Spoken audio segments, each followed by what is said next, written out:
Hi, this is Eric Martin with Board Game Geek. I'm here with Stephen Bonacore from Stronghold Games and designers Brian and Sydney Engelstein, looking at the Dragon and Flagon, which they neglected to actually bring artwork for. We didn't bring, this is a prototype. That's right. We didn't bring that, but you can see it. It's an awesome cover, which is on Board Game Geek. Yes. And I'm not going to talk very little here. I'm going to leave it to... Excellent. Yes, excellent. That is the best kind of broadcast. And I'm going to leave it to the two of the three designers. Jeff, of course, is a co-designer as well. Right. Brian and Sydney are here, and they're going to talk about the Dragon and Flagon, which is releasing at Gen Con. All right. Thank you. Yes. So as Stephen put it, this is the Dragon and Flagon. It is a very competitive game for 2 to 8 players. It plays in about 90 minutes. Each player is a fantasy character in a tavern after a very successful adventure out in the world. But now they've come back to the bar and they're getting a little rowdy, and there's only one mug left of the legendary Dragon Ale. Okay. Which everybody wants. So naturally, being the fun-loving adventurers they are, things have devolved into a brawl. Okay. So as I said, each player gets one of these characters of 9 to choose from, all traditional fantasy archetypes, paladins and thieves and wizards and all kinds of fun things. And in addition to their character, you get a little token and a deck of cards. Okay. Every deck is the same, with the exception of a few cards, and these are the different things you can do on your turn. There are moves, attacks. You can interact with the tavern.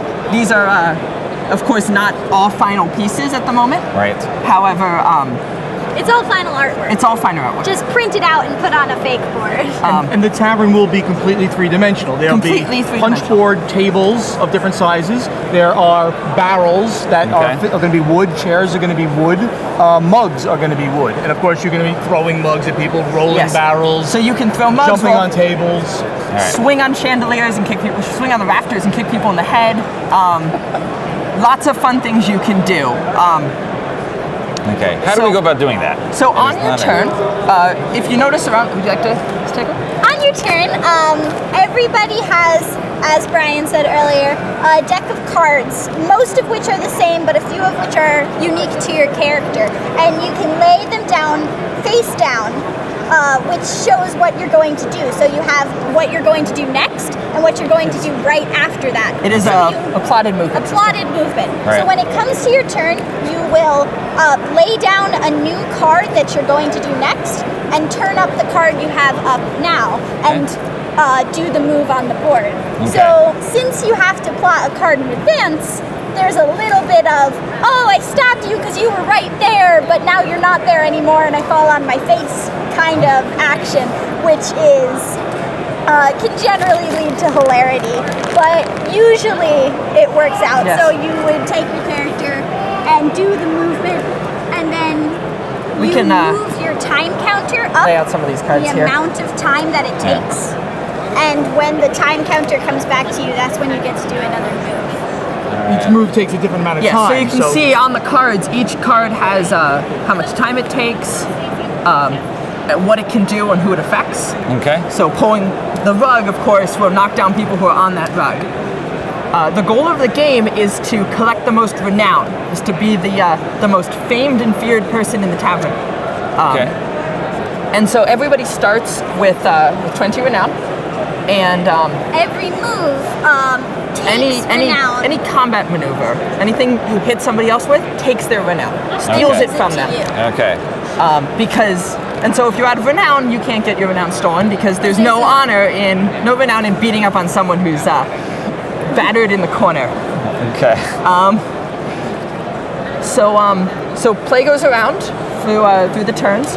In addition, everybody has one card called their Dragon card, which is their super special ability. Okay. And the way you get that is in the center of the tavern here. There is the flagon. The Dragon Flagon.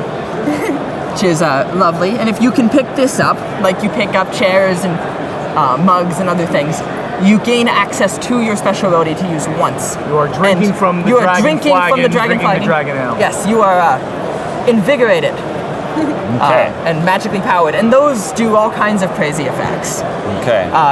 But of course, And running as towards soon the as middle of the you- tavern is a great way to Get kicked in the head, get kicked knocked in- over, have yes. the table be pushed, struck by lightning. things like that. Okay. And as soon as you're done with the mug, you drop it and it goes back and other players can pick it up or you can pick it up again. So there's opportunity for multiple people to get their dragon move during the course of the game. Okay. Yeah. So it's very hectic. It plays really well with a lot of players. So if you have fewer, it's recommended that you play multiple characters at the same time. Yeah. Which, Just to populate the Sure. board. Yeah, because there's a lot of half the fun is I was gonna throw a mug at your head, but you ducked out of the way, so it hit that person that I promised I wasn't gonna hit in the head. Now he's or unconscious. you hit your own other character in the head, which you lose We've all renown been. for. You don't just transport. Okay. So yeah, it's really hectic. And you play until when? When's So- the end point? So there are, When you're out of renown, you're still playing. yes, You're we're just still not- playing because you can go after the people who stole it and get it back. Okay. These spots on the board that have X's over them, this is a slightly shorter game or a slightly longer game. Okay. You put upside down on them possible ending tokens that Yes, we say have whether them, the game ends or not Okay. when you hit that time portion. Yeah, we have them. So when you're getting really close in like 19, if you plot a 3-time move, there's a chance you'll get to do something after it and a chance you won't get to do something after because it. as we Okay. said, after you take your action, if this action is 3 time here, you move your little time marker 1, 2, 3. Right. So if you can't actually get to the time when it's to take your next action, you don't get to. And then at a random time, one of these will be turned over and it'll be town guards. The town guards Yes, were called. the guards show right. up and everyone gets arrested. Okay. But someone wins because they got the most renown. So in They got that stolen way- renown. Somebody gets the best story to tell the next morning. In that way, Okay. you can't manipulate the ending so that you know exactly that you're going Right. to get off this move without retribution. But at the same time, you generally know when you're running out of steam. Yes. There's going to be like 1 or 2 more actions tops. Okay. Very tense to sit there like, oh, I can win this game if I just get the chance to, There have been At the right a lot of Whirlwind. games that if one person had been able to get off one more move, they would have won. But because that other person got off their one more move, they won. So it's always very close. Okay. The last thing I'm going to say, if you don't mind, we're going to be throwing a huge party at Gen Con, a We big launch party there, which is a That's ticketed right. event there. So you can get a ticket to the event. You come in, you're going to be taught by Jeff, Sydney, and Brian. They're going to teach it, to everybody, 22 tables, and everyone's going to get a commemorative mug to take back with them and stuff like that. It's going to be a nice party right in the convention hall at Gen Con. So witness that's the official real, one. the true dragon and Here's on flagon. Steven. Yeah, well, if I could, I would bring it, but I don't believe I'm allowed to. That's We're true. going to work on There are certain soda. regulations We're going to work on there. soda at least, but Yeah, even that, that's- I don't even know if I can do it yet. But we're root beer. Yes, if I do it, it'll be root beer and diet root beer. That's all I have. Nice. So anyway, so the Dragon and Flagon, really fun, crazy, frantic game. If you like games where you're just going to be doing the craziest kinds of things on the board, swinging from chandeliers, kicking people in the head, yanking rugs to knock people over, this is just super fun for In you. playtests, I've never seen anyone kick more people in the head than Mr. Vanacore right Swinging here. from the chandelier. It's all he does. If I execute the move of getting on the table, then grabbing the chandelier, and then lining people up, I do well. But I've also got knocked off the table several times trying to do it. So. That's right. Showboating. Showboating. Oh, of course. That- Why not? Why not? Sounds like me. Hey, There you there's go. a card just to showboat. Yes. It's pose. If you're up on a table, you can pose, and then you'll get extra renown if you do cool things, but you'll lose more renown if you look like an idiot. Like a fool. That's right. Usually is me. All right. All right. Thanks very much for the overview, guys. Sure. Thank you.